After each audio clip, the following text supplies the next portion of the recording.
Sir जी, ऐसा है कि मैं ब्राह्मण कुल से हूँ और बचपन से इससे अनेक देवी देवताओं की पूजा करता आ रहा था और अनेक देवी देवताओं की भक्ति की है मैंने। उससे मैं देवी का भगत था और देवी मेरे को भी दर्शन दिया करती थी साक्षात। तो उसी हिसाब से उसी भक्ति में लीन था। 2012 में मैं जब देवी की साधना कर रहा था तो मुझे अचानक ऐसा लगा कि मेरे को कोई ना कोई भगवान मिलने वाला है जो कोई बहुत ही जबरदस्त है।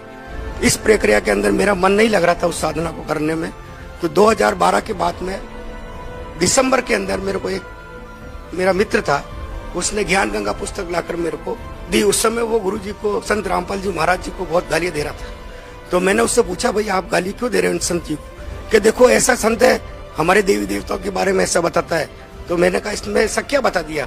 कि देखो भगवान को भूत बता रहा है। तो मैंने कहा भगवान तो भागवत गीता में बताया है कि मैं भूत ही हूँ, भूतों में सबसे बड़ा भूत मैं ही हूँ।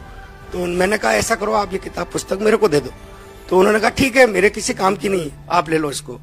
मैं उस पुस्तक को लेकर जब घर पे गया और मैंने उसको ध्यान से पढ़ा, तो उस पुस्तक को पढ़ने के बाद में मेरे एक श्री देवी का फोटो लगा हुआ था। तो उस देवी को मैंने प्रणाम किया। मैंने कहा अगर ये कबीर साहब भगवान है और ये संत जो बता रहे हैं वो सही है तो मुझे इनसे मिलना है। उस दौरान क्या हुआ, मेरे को अनेक देवी देवता नजर आते थे खुले तौर पर। तो मेरे को लगा ये मेरे को रोकना चाहते हैं। तो जैसे ही मैं रात को सोकर सोने के लिए गया तो बिस्तर पे जैसे मैं लेटा, थोड़ी देर बाद में स्वयं कबीर साहब आए लेने के लिए। तो मैंने देखा स्पष्ट रूप से। तो मैंने कहा ये कौन है? तो मैंने उनसे पूछा कि आप कौन है? कि अच्छा बेटा बताओ मैं कौन लग रहा हूँ आपको? मैंने कहा आप कोई भगवान ही लग रहे हैं। अरे मैं भगवान ही तो हूँ। मैंने बहुत ध्यान से देखा कबीर साहब के गोल्डन कलर के हेयर, सुनहरे बाल और रक्त वर्ण का, और वो जिह्वा से नहीं बोल रहे, ध्वनि से उनसे बात हो रही थी मेरी। तो मैंने उनसे थोड़ा प्रश्न पूछना चाहा। मैंने कहा उन्होंने मेरे को टोपी उतार के मेरे को बताया कि मेरे को ये 2 गुप्त मंत्र हैं, तत् और सत मेरे को दे दो। तो मैंने कहा परमात्मा, ये अगर आप परमात्मा है तो ये मेरे पास नहीं है, कि मेरे पास है। आप ऐसा करो बरवाला आ जाना।